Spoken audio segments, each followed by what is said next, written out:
Sports Radio 92.9 The Game. Former Minnesota Vikings punter, our buddy Chris Kluwe. How you doing, Chris?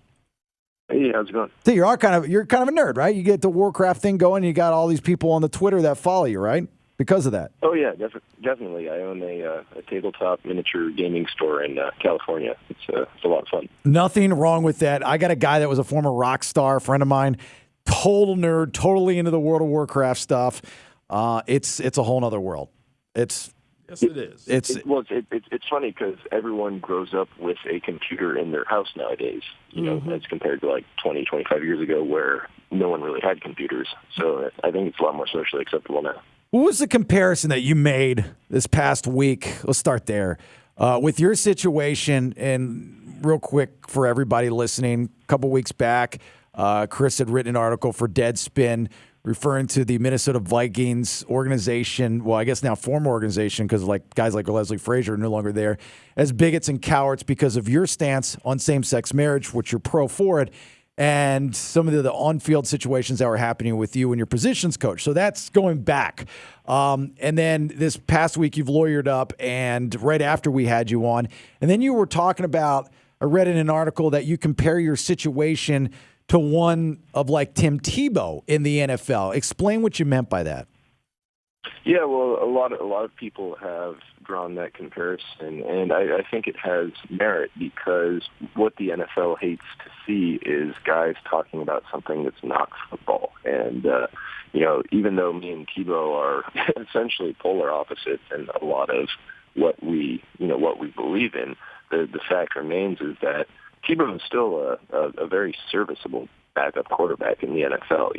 There's a lot of not very good backup quarterbacks that he could replace, but teams look at all the other stuff that he brings, and much like my situation, they know that, yeah, there might be some media attention. If they were to pick this guy up, there might be some questions, and for head coaches, they just hate that. They don't want anyone talking about their team, and so they're like, you know what, we may get someone who's not quite as good, but we're going to deal with it just so we don't have to deal with this other stuff.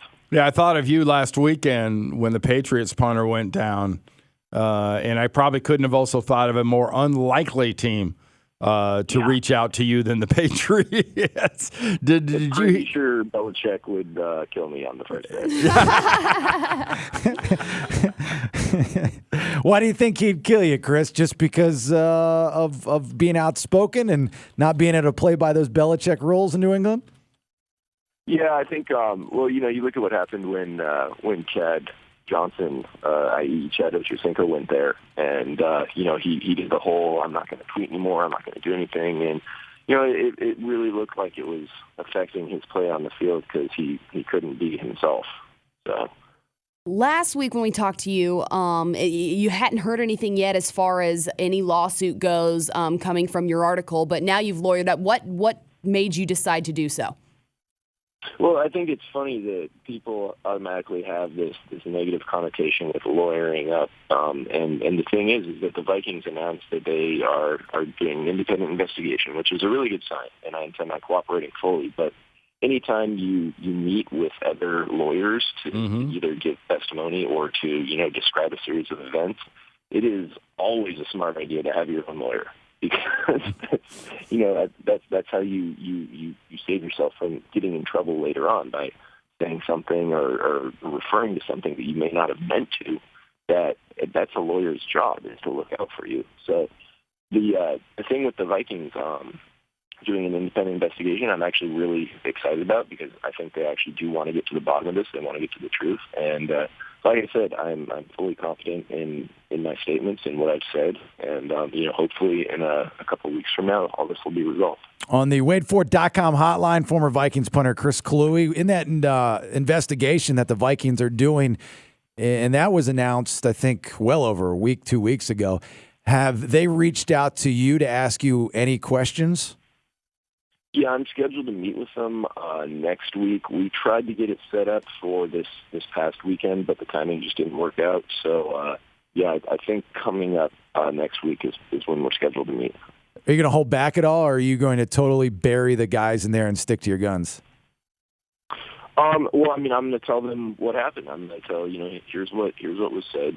Here are witnesses, and I'm going to push really hard for them to keep those witnesses anonymous, because the fact remains is that in the NFL you can get blacklisted for being attached to a situation like this. Mm-hmm. Coaches will look at it and be like, oh, that guy broke the locker room code, or he snitched on his teammates, and it's like, well, no, that guy just happened to be there and overheard something, and why should he get punished for something that he was no part of? So I think I'm hopefully they are aware of that, of the realities of the NFL, because it is something that happens. Chris, do you think being in a state like Minnesota that and I assume this is being done there, the impartial investigation and everything else, is it an advantage for the things you say and what you do that you're doing this in Minnesota? Because Minnesota's been very applicable, very non-hostile to these kinds of things.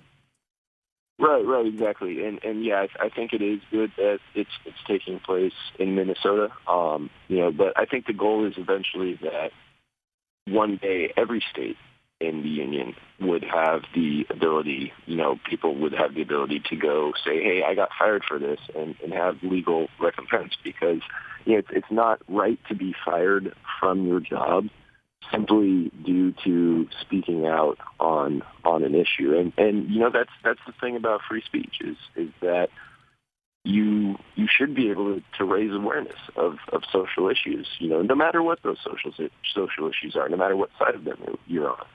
If you could go back to the day before you submitted this article and it became just a phenomenon across the nation, would you release it again? Oh, yeah, I'd definitely release it again. This is something that I knew I was going to tell this story, because for me it's important, not just because it happened to me, but to show that this is something that happens across our country on a daily basis. There are still multiple states in America where you can be fired from your job simply because of your sexuality. And that's not the basis of a stable society. That's not the basis of freedom. Talking with Chris Kluwe, former Vikings punter. So it's not really necessarily about the message anymore, even though that's still important. Side note, I totally agree with you on a personal level, but it's more about being able to still be in any work environment and speak your mind. That's really what it's turned into, correct?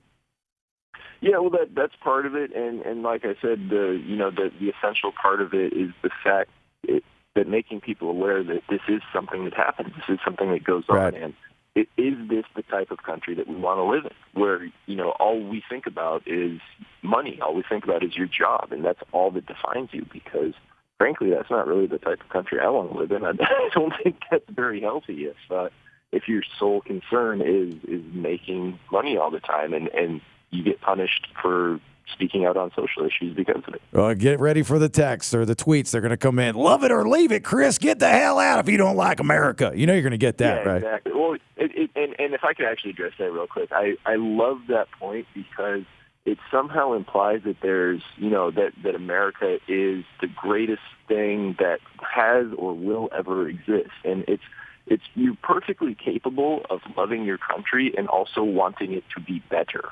I'd say that's actually how more people should approach the viewpoint of our society, is that, yeah, we do have a great society. We have probably the best society in the world right now. That doesn't mean that it is perfect. We should always be striving to improve it. Yeah, I got you. All right, Chris. Yeah. Hey, I've got a non-sports story, just a non-sports question for you. Looking at your bio, noticing your birthday, did the term "Happy Birthday, Merry Christmas" just make you go into a death spiral when you were a kid growing up? Yeah, it's get all the presents in one lump sum, and usually it's not as much because it's all at once. You get half as much, don't you? Parents can say whatever you want, but kids born on December 24th, you get screwed in the end as far as birthday and Christmas goes. Yeah, pretty much that whole area, like the 23rd through the 27th or so. It's people are just like, I'll just get both things at once. Here's your combination gift. Just blame it on your childhood, Chris. Anything else that comes your way, just say that you were, mentally abused because of having a December 24th birthday. That's all you have to do. I didn't get enough toys as a kid. All right, brother, hit you up on Twitter, and we'll get you on sooner than later. We always love having you on. You're a great guest, and I love to chit-chat with you, all right? Yeah, thanks for having me on. Thanks, Thanks, Chris. Chris. All right, we'll see you. Great guy. Yeah. Love talking about it. Love the story. I get the feeling that you just absolutely disagree with him 100% with a lot of things. No. I think he's at a point, he's very idealistic. And that's wonderful. Things don't get changed and done without idealistic people. But in reality is in the corporate world, you have every right not to have people working for you professing things that you don't agree with. Sports Radio 92.9 The Game.